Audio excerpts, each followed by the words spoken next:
All right, our last lesson in our vectors unit is on dot products. So let's talk about what a dot product is to start. Now we've done a little bit with vector operations and we've multiplied a scalar by a vector, but what we haven't done is we haven't multiplied a vector times a vector, and that's exactly what a dot product is. Okay, so a dot product is the result of multiplying two vectors, and the result is a scalar. So when you multiply two vectors together, you actually get just one number. You don't get another vector with multiple components. So here's the rule. So if you have, say, vector u with components u1, u2, and vector v with components v1, v2, the rule is that if you multiply vector u times vector v, you are going to multiply u1 times v1, and then add that to u2 times v2. Okay, so we're going to do an example of this, and you can see that after you've multiplied and you've added those two products, you'll end up with just one number. It's going to be a scalar. So in example 1, you are finding the dot product of 4, 5, that first vector, and the second vector 2, 3. So you take the first two components, multiply those together, so 4 times 2, and take the second two components, 5 times 3, and we're going to add them together. So 4 times 2 plus 5 times 3, which is 8, plus 15, which is equal to 23. So the dot product of those two vectors is 23. All right, so now let's go over a couple of properties of dot products. So the first property is that the order in which you multiply does not matter. So this is simply the commutative property applies when we multiply vectors. So u times v is the same as v times u. Next, the 0 vector times any vector is going to give you back the 0 vector. Third, we have u, some vector u, times a sum of two other vectors.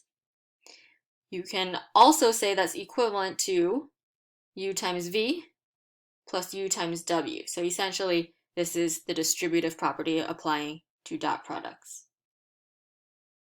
Next, we have some scalar c.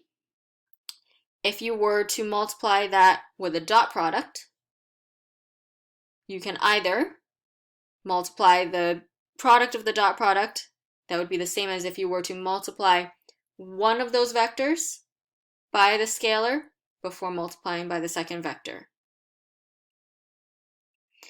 Okay, and then the last property is that a vector multiplied by itself is equal to the magnitude of the vector squared. All right, so example 2, use the dot product to find the magnitude of u if vector v is equal to 2, -4. Okay, so let's write down that last property that we just wrote down. So the magnitude of u squared is equal to the dot product of u times itself. So if we're trying to find the magnitude of u, let's get that by itself first. So we would take the square root of both sides. And then we can find the dot product of u times itself, and then take the square root. So the dot product of u times itself is 2, -4, 2, -4. And what ends up happening? What ends up happening is you end up multiplying 2 times 2, -4 times -4. Now that might look familiar to you.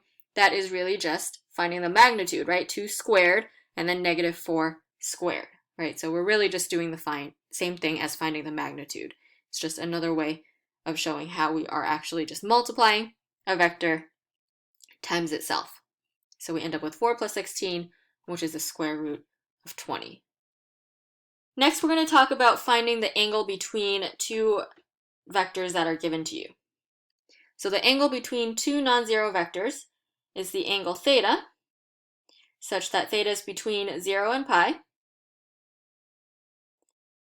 between its two standard position vectors.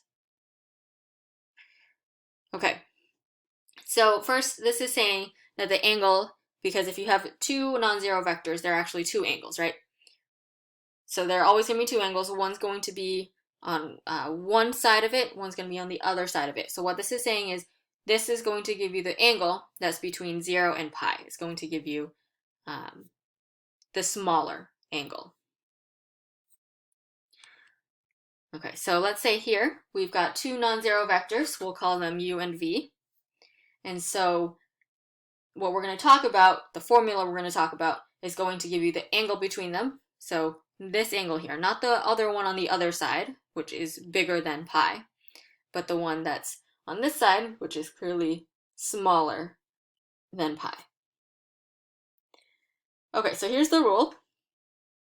If theta is the angle between two non-zero vectors, u and v, then cosine of theta is equal to the dot product of u times v over the magnitude of u times the magnitude of v. Another way to write this rule down is simply, if you want to get rid of the fraction, multiply both sides by the magnitude of u times the magnitude of v, and that gives you this here. So the dot product of u times v is equal to the magnitude of u times the magnitude of v times cosine theta. Okay, so either one works. Typically, if you're finding the angle in between, it'll be easier if you are able to use that first one, because it gets cosine theta equals a number, and then you can easily do cosine inverse to find theta. So, example 3, find the angle between u, which is 4, 3, and v, which is 3, 5. So I'm kind of just eyeballing it here, approximating where 4, 3, and 3, 5 are. And then we're trying to find this angle in between. Okay, so the formula tells us to find the dot product of u times v first, and then we have to find the magnitude of u and the magnitude of v, multiply those together. Okay, so dot product of u and v, that's 4 times 3 plus 3 times 5. And in the denominator, to find the magnitude of u, that's the square root of 4 squared plus 3 squared. And the magnitude of v, which is 3 squared plus 5 squared, take the square root. And we'll simplify that. So we end up with 12 plus 15 in the numerator, which is 27. And the denominator, the 4 squared plus 3 squared, should kind of ring a bell. That ends up being 5, and then 9 plus 25 is the square root of 34. We'll get an approximation here. That comes out to be 0.9261. And take the cosine inverse of that to get our angle measure. So that's 22.2 degrees. Now let's just take a look at 5 different possible orientations that we can have for those two vectors and what cosine theta could equal in each of those cases. And then we're gonna, once we have all those cases, we're gonna look at one particular case that's kind of the most important one. So here are the 5 possible orientations. I'm gonna draw the unit circle here on the side. Remember that cosine is always going to equal the x coordinate. So we'll keep that in mind as we write down these 5 possibilities. So if you have a straight angle, that means theta is equal to pi. Then cosine theta is equal to -1, right? We're right there on the left-hand side of the unit circle. Next, we have the obtuse angle. So this is when we are in quadrant 2 somewhere between pi over 2 and pi. So cosine theta is going to be between 0 and -1. All right, in the third case, if we have a right angle, so that means we are right on the top of the unit circle there. That's where theta is equal to pi over 2. Cosine theta is equal to 0. If we have an acute angle, that means we're in quadrant 1. So that means theta is between 0 and pi over 2, which means that cosine of theta is between 0 and 1. And the last one, if the two vectors are going in the same direction, in other words, if theta is equal to 0, so now we're on the far right-hand side of the unit circle there, so that's where cosine of theta is equal to 1. Now in particular, I'd like to take a closer look at this third case when we have a right angle. So with this right angle, we know that cosine theta is equal to 0. So if cosine theta is equal to 0, if we look at the formula, the rule that we were using before, in the numerator we had the dot product of u and v. So that must mean if cosine theta is equal to 0, then the dot product of u and v has to equal 0. Now if u times v is equal to 0, then we use this term that's called orthogonal. So we say that vectors u and v are orthogonal to each other if the dot product of the two vectors is equal to 0. Essentially, this term means that the two vectors are perpendicular to each other. The reason why we don't use the term perpendicular is because if you multiply the 0 vector times any vector, you also get 0. And so what this does is it allows us to talk about, it allows us to expand our definition of perpendicular and say orthogonal and say that two vectors are orthogonal to each other, which means that the dot product is equal to 0, which means that either they are perpendicular or one of them is the 0 vector. So algebraically, v times 0 is equal to 0, so the 0 vector is orthogonal to any vector, even though it does not actually create an angle with the other vector. All right, so take a look at example 4. You're given two vectors u and v, 2, -3, and 6, 4, and we want to know if they are orthogonal to each other. So either one of them is a 0 vector, which clearly that's not the case.